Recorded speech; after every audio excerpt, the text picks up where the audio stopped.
요나서 4장 1절에 보면 요나가 아주 분노가 가득합니다. 그죠? 화가 났다 이렇게 시작을 하거든요.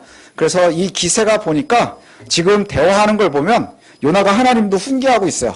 예, 혼내고 있는 거거든요. 우리도 어쩌면 가끔 가다가 이런 실수를 범하는지 모르겠습니다.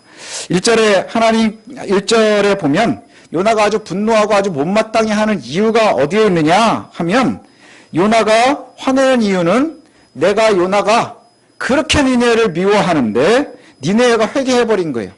니네가 회개를 해서 그 결과 하나님이 재앙을 내리기로 했었던 그 마음을 되돌리셨다는 거죠. 그래서 요나가요 하나님한테 엄청나게 길게 화를 냅니다. 여호와여, 내가 이스라엘에 있을 때에 이미 이렇게 될 줄 말씀드리지 않았습니까? 예, 이미 알고 있었다는 거예요. 그래서 내가 다시스로 그렇게 멀리 도망간 거 아닙니까? 근데 하나님, 내가 알고 있는 것처럼 하나님은 은혜롭고 자비롭고 노를 더디하고 사랑이 많으신 분 아닙니까? 내가 하나님 잘 알거든요. 그래서 니느웨를 갖다 멸망시키기로 한 거 그거 마음 바꾸신 거 아닙니까? 내가 하나님 때문에 못 살겠습니다. 이거예요. 내가 하나님 때문에 못 살겠습니다. 이 말 누가 제일 많이 합니까? 엄마들이 하는 말이에요. 애들 보면서. 그죠? 내가 너 때문에 아주 못 살겠어. 너 왜 이러니? 막 이러는 거예요. 하나님 때문에 내가 못 살겠습니다. 아주 내가 죽겠습니다. 이 꼴 보느니 죽여주십시오. 이거예요. 예. 여호와께 이런 요나에게 한마디 질문을 하십니다. 네가 화내는 게 맞니? 이렇게 말씀하세요. 아무 말도 들리지 않거든요. 지금 요나는요, 앵그리 요나입니다. 앵그리 요나. 예, 그래가지고 그 말에 대답도 하지 않고요. 요나가 하는 행동이 뭔 줄 아십니까? 니느웨 성 밖으로 나가서 동편으로 가가지고 성이 어떻게 되나 보기 위해서 자기를 위해서 초막을 졌답니다. 굉장히 이기적인 표현이 나오는 게 뭐냐면 자기를 위해서 초막을 졌다는 표현이에요. 그죠? 그를 위해서는 스스로 몸보신을 엄청나게 하는 거예요. 그래서 그를 치워야 되니까 우리가 알고 있는 것처럼 이곳은 이 니느웨가 있는 곳이요, 이라크 산악 지역이거든요. 그래서 제가 알기로는 바그다드에서 한 400km 정도 떨어져 있는 사막 지역입니다. 산악 시작되는 광야 지역인데 그곳에 햇빛이 뜨거울 테니까 초막을 하나 진 거예요. 텐트 하나 쳐놓고 그곳에서 뭐 하는 거예요? 이 니느웨가 어떻게 되나 보자 이러고 있는 겁니다. 니느웨에다가 요나가 외쳤었던 말씀이 뭡니까? 40일 후에 멸망할 거야. 하루 딱 얘기했는데 얘네들이 회개했단 말이에요. 요나에게는 아직도 30일이 넘는 시간이 있어요. 이 사람들이 마음을 다시 되돌릴 수도 있거든요. 빠르게 되돌리면 하나님도 되돌릴 거고, 그럼 니느웨가 망하지 않겠는가? 내가 이걸 꼭 봤으면 좋겠다. 그런 마음 아니겠습니까? 예, 그래서 40일 동안 그 이전에 멸망했으면 좋겠다 하는 것을 보고 지금 초막 짓고 거기서 이러고 이제 버티는 겁니다. 예, 내가 여기 뜨겁지만 내가 버텨봐야 되겠다 하는 거예요. 그런데 이 곳에, 초막을 저놓은 곳에 하나님께서 박농쿨을 갖다가 예비하셨어요. 예, 요나에게 박농쿨을 갖다 보내주셔서 이게 순식간에 자랐습니다. 이 박농쿨이 왜 보내셨는가 그렇게 보니까 성경에 이렇게 표현을 해요. 요나를 위해서, 요나가 지칠까봐, 요나를 생각해서 그렇게 보내셨습니다. 얼마나 소중할까요? 그죠? 그래서 요나가 아마도 이 요나가 마음이 되게 기분이 좋아졌을 거예요. 그늘에 있으니까. 그런데 다음날 새벽에 해 뜨기 전에 하나님이 벌레 한 마리를 보내가지고 갉아먹는 바람에 이게 다 죽어버렸어요. 그 다음날 다시 해가 떴습니다. 얼마나 뜨거웠겠어요? 예, 초막은 안 없어졌는데 상상을 해보면 압니다. 초막으로 그늘을 만들어 놓은 건 그냥 있을 거예요. 근데 박농쿨 때문에 더 시원해졌었겠죠. 근데 그 다음날 새벽에 이 벌레들이 다 갉아먹는 바람에 그 박농쿨이 좀 사라진 거예요. 거기다 하나님께서 뜨거운 동풍까지 보내셨답니다. 여러분 요즘에 창문 열어놓으면 그 뜨거운 동풍이 뭔지 몸으로 느끼실 거예요. 그렇죠. 온도가 낮아도요 아주 후끈후끈한 바람이 창문에서 들어옵니다. 근데 광야의 한가운데 있는 요나가 얼마나 고통스러웠겠습니까? 그랬더니 요나가 아주 정신이 혼미해졌대요. 그리고 나선 또 화를 냅니다. 앵그리 요나입니다. 이 더위에 이러고 있느니 내가 죽는 게 낫겠습니다. 예. 하나님이 요나에게 또 질문하세요. 요나야, 너는 박농쿨이 시들었다고 이렇게 화를 내는 게 옳으니? 이렇게 얘기하시는 거예요. 야, 네가 이러는 게 맞니? 그랬더니 요나가요 아주 확신에 차 있는 것 같습니다. 아주 즉시 대답을 해요. 뭐라고 대답하느냐? 네, 옳습니다. 내가 승질이 나서 죽겠거든요. 죽여주십시오. 이러는 거예요. 확신에 가득 차 있어요. 확신에 가득 차 있습니다. 이 말이요, 뭐와 되게 우리가 조심해서 생각해야 되느냐? 믿음의 확신. 확신이 가득할 땐 조심해야 됩니다. 내가 실수하고 잘못 알고 있는 것에 대한 확신이 가득할 때 되돌릴 수 없는 일들이 많이 생겨요. 우리의 신앙생활에서도 마찬가지입니다. 예, 우리가 예수 그리스도를 믿어 구원에 이릅니다 하는 믿음의 확신 중요하죠. 그런데 그 외에 여러 가지의 잘못된 신앙 습성의 확신들이 차 있는 사람들이 있어요. 예, 이것이 마치 앵그리 요나 같아요. 우리하고도 비슷할 수도 있겠습니다. 요나가 화를 내는 이유는 두 가지거든요. 첫째는 뭐냐? 니네가 회개해서 멸망을 피했기 때문입니다. 그게 제일 큰 분노고요. 분노가 막 화나 있는데 심지어는 날씨까지 더워진 거예요. 박넝쿨이 말라서 거기에 화에 화를 더한 겁니다. 그래서 하나님께서 화내는 요나에게 너 화나는 게 옳다고 생각하니? 예, 마땅히 화는 게 맞습니다. 확신에 가득 차 있어요. 근데 그 확신이 뭐와 대적하는 거예요? 하나님의 질문에 대적하고 있는 거예요. 하나님께서 질문하실 때 너 이렇게 화내는 게 맞니? 라고 얘기할 때에는 틀렸다는 거죠. 네가 틀렸다는 거예요. 요나는 아주 단호합니다. 예, 옳지 않습니다. 여호와께서 요나에게 다시 말한 것이 이겁니다. 그래서 그 질문에 대해서 다시 이렇게 말씀하거든요. 요나야, 하루만 자라고 말라버린 박넝쿨을 네가 이렇게 아끼는데 내가 큰 성 니느웨 12만 명이나 살고 가축도 많은 거기를 내가 어찌 아끼지 않겠느냐 이렇게 말씀하십니다. 두 가지가 대비되거든요. 박넝쿨, 네가 심지도 않았고 재배하지도 않았고 그냥 나서 너한테 잠깐 그늘을 줬었던 박넝쿨은 그렇게 네가 사랑해, 내가 보낸. 그런데 12만 명이나 있는 그 영혼은 네가 바라보지 않는구나. 여기 박넝쿨을 보면서 그런 생각을 했습니다. 제가 궁금했어요. 하나님이 왜 박넝쿨을 보내셨을까? 이왕 하루 생각하려면 포도나무를 보내셨으면 포도라지 좀 따먹으면서 그럴 텐데 이 박넝쿨이 뭐냐 하면 제가 이걸 잘 몰라서 식물을 잘 몰라서 찾아봤는데 피마자유 나무 이렇게 됩니다. 그래서 어르신들은 아주까리라 그러면 안다고 그래요. 그런 거라 그럽니다. 아주까리 좀 이름이 희한하긴 한데 바로 열매를 따먹고 막 이럴 수 있는 게 아니에요. 그런데 포도나무였으면, 그죠? 성경에 여러 가지 식물들이 나오는데 이왕 주시는 거 포도나무를 주시면 그 하루라도 좀 그 마른 것도 좀 이렇게 할 텐데 왜 박넝쿨을 보내셨을까? 박넝쿨에 이게 하나님의 마음이 좀 표현이 되어 있는 것 같아요. 그 박넝쿨이라는 헬라어가 어떤 표현이냐 하면 키카욘이라는 말로 있습니다. 키카욘. 그런데 이 키카욘이요, 어디에서 어근이 시작되었느냐 하면 카야라는 단어에서 시작을 하거든요. 카야가 뭐냐? 구토하다 이런 뜻이에요. 구토하다. 그러면 이거하고 비슷한 말이 또 하나 나옵니다. 그게 뭐하냐 하면 우리 2장 1절 시작하면서 요나를 물고기가 토해내죠. 그게 코야입니다. 어근이 비슷한 거예요. 지금 하나님께서 박넝쿨을 보내셨을 때 야, 너는 좀 시원하게 살겠다고 있으면서 12만 명이 죽는 것을 갖다 기다리는 거, 그걸로 관찰하면서 막 그 기분 좋아지길 기다리고 있는 요나에게 하나님께서 야, 너 너무 힘들겠구나 하면서 하나님의 사랑으로는 넝쿨을 보여주시지만 그 넝쿨은 뭐냐? 하나님 보시기에 역겨운 거예요. 그 요나의 모습이 너무너무 역겨운 거예요. 하나님께서 너무너무 싫어하시는 모습이 바로 여기 있습니다. 요나가 싫어하고 망하기를 바라는 인구 12만 명의 큰 성읍 니느웨가 있어요. 망해야 되는 이유가 뭡니까? 여기 요나서에 보면 우리가 유추해 볼 수 있는 건 니느웨에 하나님께서 요나를 보내신 건 그들의 죄악이 하늘까지 닿았기 때문이에요. 그 요나에게 요구하시는 건 뭐냐? 그들에게 주의 말씀을 선포해서 회개하고 되돌리게 하도록 하는 거예요. 그런데 요나는 니느웨가 망했으면 합니다. 부를 때도 도망갑니다. 그 이유가 뭐예요? 내가 미워하는 자들이기 때문인 거예요. 하나님께서 아끼고 사랑한다라고 얘기하지만 니느웨를 요나가 정말 싫어하는 거예요. 정말 미워하는 거예요.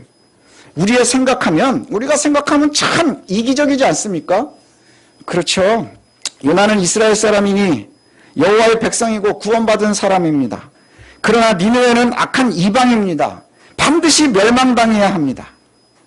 그러나 그렇게 자랑스러운 요나의 구원은 박넝쿨과 같아요. 자기가 심은 것도 아니고요. 재배한 것도 아닙니다. 뭐예요? 그저 하나님의 선택이었고 하나님의 은혜였던 거예요. 그런데 그것이 마치 내 것인 양, 내 노력인 양, 내 능력인 양 이렇게 생각하고 있다는 것이죠.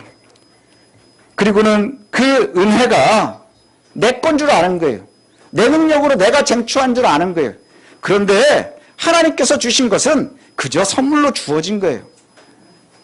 그러니 우리가 생각하면 그것을 거두실 능력과 권한도 하나님께 있는 겁니다. 하나님은 이스라엘의 하나님일 뿐만 아니라 창조주 하나님이시거든요. 그 당시의 신들은 다 지역신입니다. 예, 그래서 메소포타미아의 신, 바벨론의 신, 아수르의 신, 이집트의 신, 가나안의 신 다 있습니다. 그리고 지역의 신입니다. 또 민족의 신입니다. 그러나 여호와는 스스로 뭐라고 말씀하셔요? 하나님이 창조주 하나님이세요. 온 우주의 주인이 되신다는 거예요. 그럼 민족신이라면 가나안만을 사랑해야죠. 이스라엘만 사랑하고 니느웨에 벌 주는 걸 좋아하고 바벨론에 벌 주는 걸 좋아하고 이집트를 멸망시키면서 막 좋아하셔야 되는 거예요. 그런데 하나님께서는 이집트도 사랑하고 니느웨도 사랑하고 바벨론도 사랑해요. 왜요? 하나님은 창조주 하나님이시기 때문입니다. 온 우주의 주인 되시기 때문입니다. 우리가 미워하는 그들도 하나님께서는 아주 귀하게 여기는 영혼이라는 거예요. 그런데 우리의 모습과 굉장히 비슷한 앵그리 요나는 굉장히 이기적이에요. 근데 기도는 또 열심히 합니다. 기도는 정말 열심히 해요. 우리가 이전에 살펴봤잖아요. 요나서 2장에. 그 기도가 얼마나 훌륭한 기도인지 우리가 모릅니다. 예, 그렇죠. 기도 내용이 뭐예요? 물고기 뱃속에서 살려주셔서 감사합니다. 그죠? 내가 바로 죽지 않고 살아서 감사합니다. 그러나 4장의 기도는 뭡니까? 요나는 이방인을 용서하신 하나님께 분노합니다. 차라리 죽여주십시오. 너무 이기적이지 않습니까? 너무 이율배반적이지 않습니까? 내가 살아서 너무너무 기쁘고 박넝쿨 때문에 기뻐하는 이가 니느웨가 살았다고 분노하고 있는 거예요. 하나님께 대들고 있는 거예요. 너 이러는 게 맞니? 네, 맞죠? 이러니 죽는 게 낫습니다. 쟤네들 사는 걸 보느니요, 죽여주십시오. 이게 지금 요나의 마음이에요. 요나의 감사 기도가 철저하게 이기적입니다. 자신만을 위한 기도입니다. 내 확신에 가득 차 있는 기도입니다. 하나님의 구원이 내 기준에 맞아야 되는 거예요. 하나님의 사역도 내 기준에 맞아야 되는 거예요. 요나의 이기심은 2장의 살려주심의 기도에서 잘 나타납니다. 8절과 9절의 말씀에 보면 그 훌륭한 기도 속에도요, 이렇게 둘을 비교해요. 이방인들은 하나님께서 베풀어 주신 은혜를 다 버렸습니다. 그러나 나는 기도하고 있고 서원하고 있고 감사하고 제사하고 있습니다. 구원은 여호와께 있습니다. 이러고 입술로는 고백하는 거예요. 구원은 여호와께 있습니다. 하지만 이방인들은 다 도망갔습니다. 난 남아 있습니다. 뭐예요? 나만 구원받을 때의 고백인 거예요. 나만 잘 될 때의 고백인 거예요. 그런데 정작 니느웨를 향한 하나님의 은혜는 못마땅한 거예요. 니느웨를 재앙의 뜻을 돌이키신 그 하나님에 대해서 요나는 아주 단호하게 얘기합니다. 하나님 틀렸습니다. 내가 하나님 이러시는 꼴을 보느니 죽는 게 낫겠습니다. 대담하지 않습니까? 풍랑에 여호와께 살려달라고 기도하는 이방인 선원들은 구원받았습니다. 그러나 요나는요, 물속에 던져졌습니다. 뭘 얘기하는 걸까요? 우리가 추락할 수 있다는 겁니다. 이방인은 구원받을 수 있다는 겁니다. 왜요? 구원은 요나의 고백처럼 여호와께 있기 때문입니다. 내가 결정하는 것이 아니라 하나님께서 결정하시는 거예요. 그런데 이런 모습이 요나에게는 재앙이었었던 것 같아요.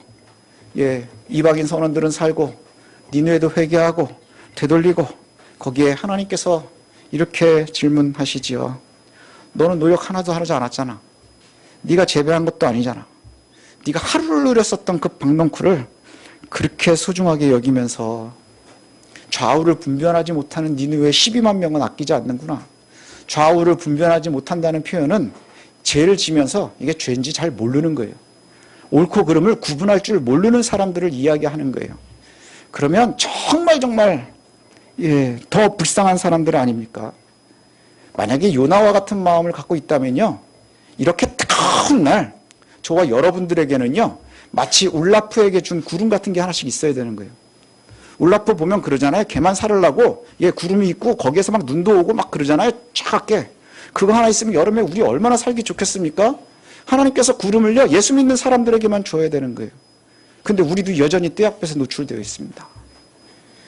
햇빛과 비를 다 주실 때에 믿는 사람에게만 주는 게 아니고요, 그렇지 않은 사람들에게도 주십니다.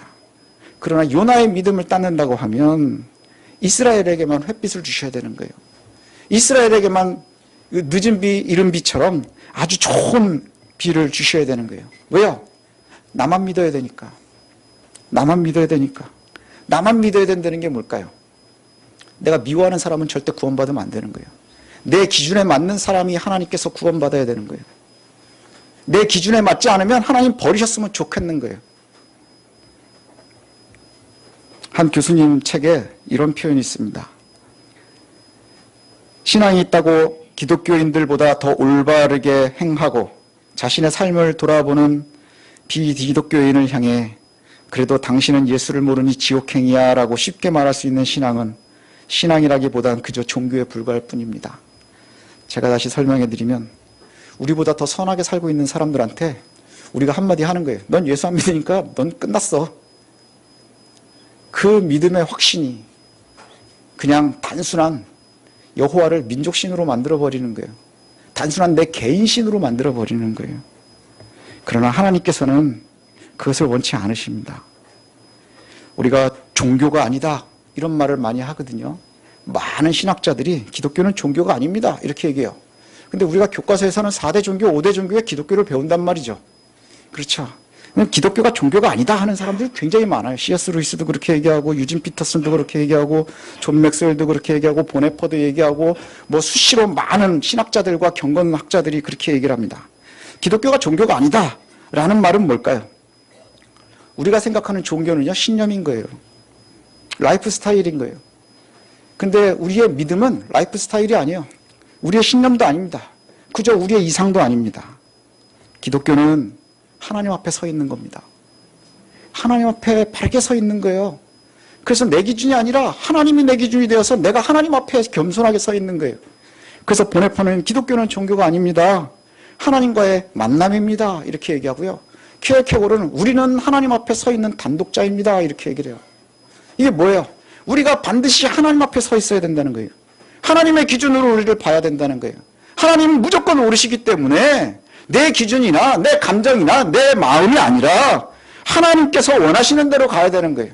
그럼 하나님 원하시는 건 뭔가요? 온 열방이, 온 우주가 하나님께로 되돌아오기를 원하시는 거예요. 그런데 누가 맡고 있나요? 저와 여러분이 맡고 있는 거예요. 어떻게 맡고 있나요? 우리가 그들보다 못나게 살고 있어서 악한 짓을 하면서 그렇게 살고 있는 거예요. 내 선입견 때문에. 그러면서도 자신 있습니다. 야, 너 그렇게 착하게만 살아가지고는 구원 못 받아. 너 예수 안 믿잖아.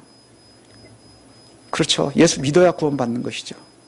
그런데 우리가 여기서 조심해야 되는 게 있어요. 하나님께서 계속해서 토하신다는 거예요.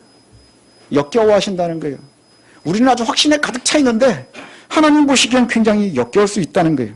내 선입견 때문에, 혹은 요나를 닮은 그냥 아무 근거 없는 믿음의 확신 때문에 하나님의 구원을 우리가 막고 있지는 않은가? 겸손하게 두렵게 되돌아봤으면 좋겠습니다. 우리는 참으로 하나님의 백성이라면 하나님 앞에 서 있어야 됩니다. 하나님의 기준에 서 있어야 됩니다. 하나님의 뜻에 따라야 됩니다. 내 마음이 불편해도, 그 다음에 나한테 조금 불편해도. 하나님의 백성이 해야 되는 일이 뭡니까? 예수님께서 명령하셨잖아요. 땅끝까지 이르러 내 복음을 전해라. 근데 우리는 땅끝까지 나서가지고 혹시 우리가 가로막고 있지 않습니까? 땅끝까지 이르러 내 복음을 전하라 하신 그 말씀을 따른다면 요나는 니느웨에서 아주 절실하게 외쳤어야 됩니다. 절실하게 외쳤어야 됩니다. 그리고 회개하는 모습을 바라보면서 나하고는 좀 안 맞지만 하나님께 찬양할 수 있었어야 되고 감사할 수 있었어야 됩니다. 그런데 요나는 그러지 않았거든요. 그러나 우리는 그러해야 합니다. 여러분, 우리한테 니느웨는 누굽니까? 여러분이 한번 생각해 보십시오. 여러분 앞에 있는 니느웨가 누굽니까? 제가 생각을 해봤거든요. 교회 다닌다고 비꼬는 직장 상사, 그렇죠, 믿지 않는 부모님, 말 그렇게 더럽게 안 듣는 내 새끼들, 예. 그 다음에 자꾸 이제 왼수가 돼가는 내 배우자, 그 다음 진상 손님, 뭐 이런 사람들 아니겠습니까? 요새 뉴스에 많이 나오잖아요. 진상 학부모들, 지 자식밖에 몰라가지고 뭐 어떻게 해야 되는지도 모르는 그런 사람들. 여러분, 그러나 하나님께서는요, 그들도 구원의 대상이시라는 거예요. 내 마음에 불편하지만 그들도 대신 절대로 포기하지 않으셔야 된다는 거예요. 여러분도 포기하지 말아야 됩니다. 여러분도 포기하지 마셔야 돼요. 여러분 자녀들이 힘듭니까? 말을 그렇게 안 듣습니까? 여러분은 포기할 자격이 없습니다. 왜냐? 아직 하나님 포기하지 않으셨기 때문에. 여러분 배우자를 포기하고 싶으십니까? 절대로 포기하면 안 됩니다. 왜입니까? 아직 하나님이 포기하지 않으셨다면. 성경은 끊임없이 우리에게 얘기하는 게 뭡니까? 너희는 보복할 자격이 없어. 보복은 내 거야. 내가 포기하고 내가 잘못됐다면 내가 벌을 줄 거야. 너희는 그럴 자격이 없는 거야. 너희는 내 마음을 따라서 니느웨를 요나를 니느웨로 보내시는 그 하나님의 마음을 따라야 되는 거예요. 여러분 진심으로 사랑해야 하고 끝까지 포기하지 말아야 됩니다. 나에게 맡겨주신 내 이웃들이 있습니다. 심지어는 나를 그렇게 괴롭히는 진상 손님까지도 우리가 품어야 되는 것이 그리스도인들입니다. 끝까지 포기하지 마십시다. 그리고 기도하며 힘을 내십시다. 회복을 꿈꾸는 이들 아닙니까? 우리가 기도하는 것이 뭡니까? 하나님께서 회복시켜 주시는 것을 소망하는 이들 아닙니까? 그 소망이 우리의 삶 속에 있었으면 좋겠습니다. 눈으로 봤으면 좋겠고요. 느꼈으면 좋겠고요. 그것 때문에 감사할 수 있는 저와 여러분이 되었으면 좋겠습니다. 하나님과 같은 마음으로 하나님 포기하지 않으셨으니 우리도 포기하지 마십시다. 그리고 끊임없이 하나님의 은혜를 구할 수 있는 저와 여러분들 되시길 원합니다. 이기적인 헛된 확신에 가득 차 있는 우리의 모습이 아니라 그저 하나님 앞에 서 있어서 하나님의 말씀에 비추어 보면서 우리가 때로는 불편해도 때로는 어려워도 때로는 마음이 상해도 그 니느웨를 향해서 예수 그리스도의 복음을 전할 수 있는, 그리고 본을 보일 수 있는, 그리고 그들을 진심으로 사랑하기를 원하는 그러한 마음을 가질 수 있는 저와 여러분들 되시기를 소원합니다.